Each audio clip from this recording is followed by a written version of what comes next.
1905-1906 marks Čurļonis as at his most radically innovative.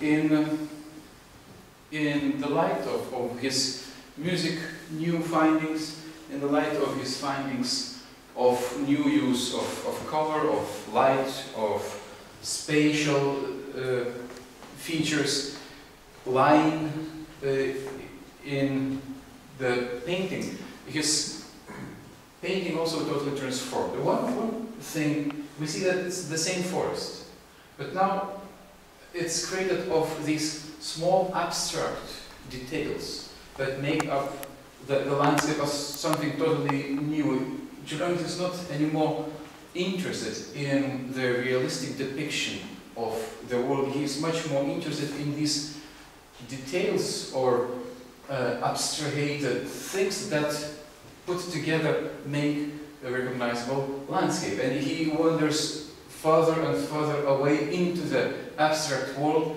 where only lines, colors, shades, some little formal things recreate in our vision the landscape. For example, in the mists, again, you see that everything we recreate in our imagination.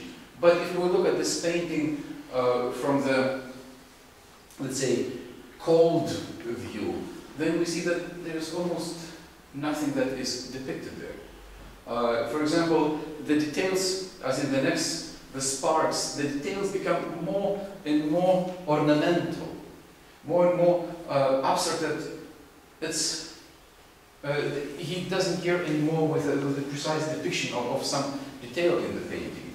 And the forest, the summer cycle and the winter cycle are the two cycles that become not yet.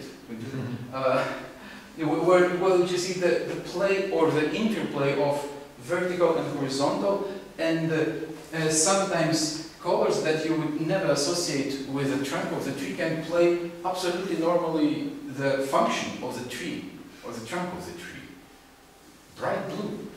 And then in the winter cycle, from somewhat still recognizable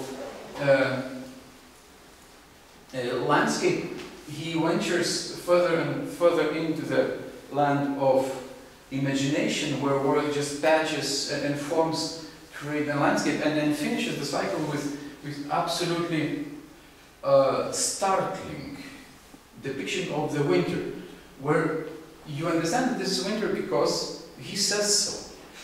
But these are just squares, stars, some dangling objects. So this is 1905, 1906, and art historians talk about these paintings as really preceding paintings of Kandinsky, Kupka, and other real abstractionists by about 7-8 years. Čurļonis never went further away in abstraction because I believe he loved nature too much. He cannot draw the line between himself and nature. Even in this landscape, let's say, we can clearly track our steps back to make it a landscape, even in this situation.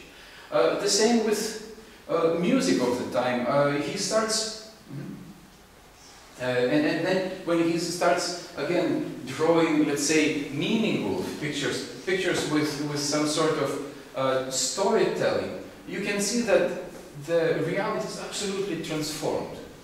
That you can sense the sense of time, the sense of motion, everything in painting, but it's all created from the very abstract, very concise, precise, and self-contained features.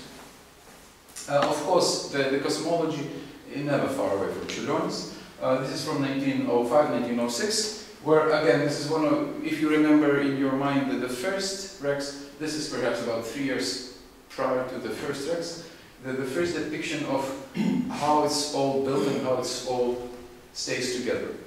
In 1906, after putting songs to a blatant piano, Čurļonis starts a cycle of new preludes. It's not a cycle, it's just about 7 or 8 little musical compositions written for nobody knows what, but usually played on piano because there is no suggestion that other instruments were in mind to be used in Čurļonis' mind.